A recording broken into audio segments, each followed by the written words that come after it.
जय हिंद दोस्तों, आपका स्वागत है हमारे YouTube channel learning point with Abhishek में।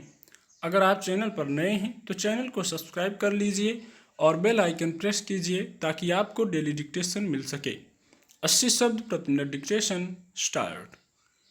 पिछले कुछ सालों से और ख़ास तौर पर बीते 1.5-2 सालों के दौरान इंटरनेट पर निर्भरता जिस कदर बढ़ी है वह प्रथम दृष्टया भली लगती है, लेकिन इंटरनेट केंद्रित दुनिया देखने में हमें जितनी सरल लगती है उतनी है नहीं। इसकी जटिलता को वर्तमान समय की परिस्थितियों में अधिक गहराई से जाना जा सकता है। जब दुनिया सिकुड़कर चार दीवारी के भीतर मोबाइल और लैपटॉप में कैद हो गई है, कभी हम खुश थे कि आधुनिक तकनीक ने पूरे विश्व को एक पटल पर ला खड़ा किया है और हमारी कार्य प्रणाली को अधिक सुगम बना दिया है। लेकिन आज की स्थितियों ने आधुनिक तकनीक से भरी जिंदगी को अधिक अवसादमय बना दिया है। मौजूदा दौर में महामारी के संकट के कारण सभी तरह के काम ऑनलाइन तकनीकी प्रणाली का हिस्सा बन गए हैं। बंद कमरे में काम करने की व्यवस्था ने परिवार के भीतर भी व्यक्ति को अकेला बना दिया है। इस कारण विद्यार्थी से लेकर अभिभावक और कर्मचारियों तक के भीतर मानसिक क्षोभ के भाव पैदा हो रहा है। तकनीक ने हमारे जीवन को सरल अवश्य बनाया है, लेकिन यही तकनीक अब बच्चों से लेकर बड़ों तक में अवसाद का कारण बन रहा है।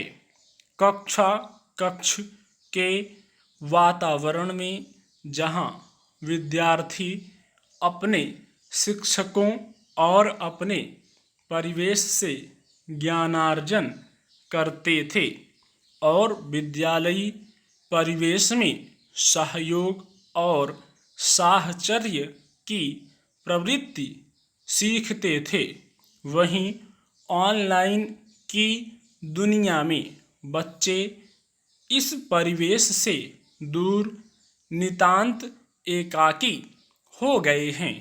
उनकी शारीरिक, मानसिक, सामाजिक विकास की प्रक्रिया अवरुद्ध हो गई है। शिक्षा व्यवस्था में शिक्षक और विद्यार्थी के कक्ष के संबंध को ऑनलाइन शिक्षा व्यवस्था से बदला नहीं जा सकता है। यह संबंध आत्मीय और आत्मज का संबंध है, जिसे ऑनलाइन शिक्षा व्यवस्था पूरी नहीं कर सकती है। हमारे देश में ऑनलाइन शिक्षा प्रणाली कितनी कारगर है, इसे जमीनी स्तर पर इसके क्रियान्वयन की स्थितियों से भी जाना जा सकता है। आज भी ऐसे कई वर्ग हैं जो तकनीकी सुविधाओं तक अपनी पहुंच नहीं रखते हैं। कुछ जो पहुंच रखते भी हैं उनमें इतनी क्षमता नहीं होती है कि वे परिवार में बच्चों की हर महीने की ऑनलाइन शिक्षा के लिए 500 से 1000 रुपये में इंटरनेट की सुविधा उपलब्ध करा सकें। अगर परिवार में पढ़ने वाले बच्चों की संख्या 1 से अधिक होती है तो परिवार ऑनलाइन शिक्षा के लिए अनुपलब्ध हो जाता है।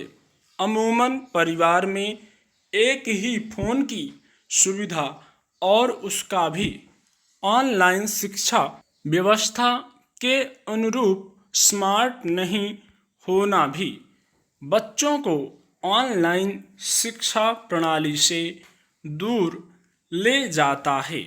इस मुश्किल की सबसे बड़ी शिकार लड़कियां होती हैं। हमारे देश में गांव, कस्बों और शहरों तक में ऐसे कई वर्ग मौजूद हैं जो ऑनलाइन शिक्षा प्रणाली से जुड़ने में असमर्थ हैं।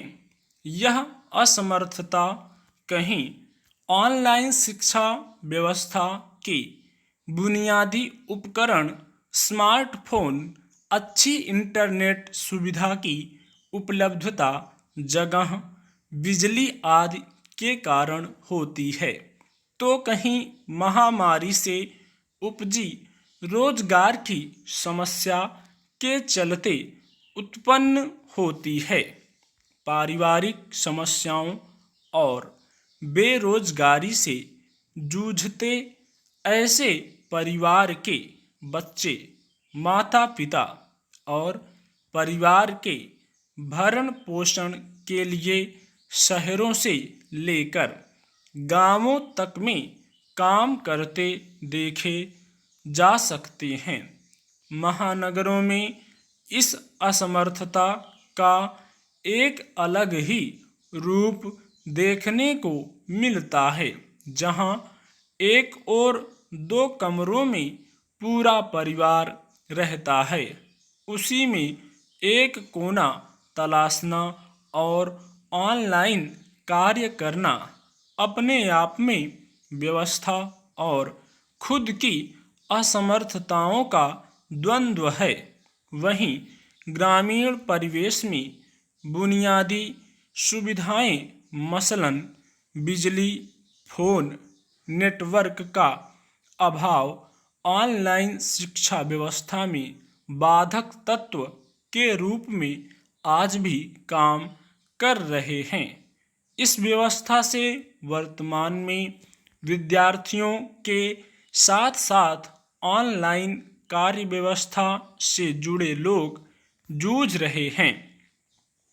इसी क्रम में वे बच्चे जो किसी तरह से ऑनलाइन शिक्षा प्रणाली के मानदंडों को पूरा कर भी पा रहे हैं, वे अवसाद की स्थितियों से घिरते देखे जा रहे हैं।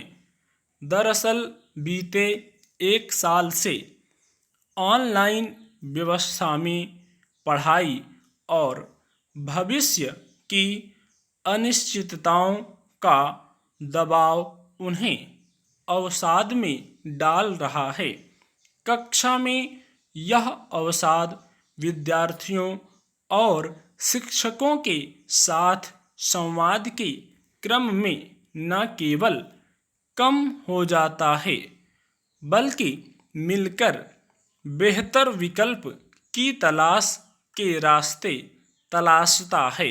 वहीं ऑनलाइन में यह संवाद आत्मीय और प्रभावी नहीं हो पाता है, क्योंकि ऑनलाइन प्रक्रिया का मापदंड सभी द्वारा पूरा किया जा सके, यह आज भी संभव नहीं हो सका है। वर्तमान समय की परिस्थितियों के मद्देनज़र और नई शिक्षा नीति के अंतर्गत ऑनलाइन शिक्षा प्रणाली पर विशेष जोर दिया जा रहा है। नई व्यवस्था जिस तरह की बनती दिख रही है, उसमें इस माध्यम पर निर्भरता को तेजी से बढ़ाया जा रहा है, मगर आज भी हमारे देश में कई वर्ग ऐसे हैं जो तकनीकी सुविधाओं को प्राप्त करने में असमर्थ हैं। ऐसा नहीं है कि ऑनलाइन व्यवस्था बिल्कुल अप्रासंगिक है, लेकिन वे बच्चे और वे लोग कौन हैं जो आज भी इस व्यवस्था से कोसों दूर हैं? उन्हें खोजना और उनके लिए एक बेहतर और समावेशी व्यवस्था का निर्माण करना अभी आवश्यक है। स्टॉप।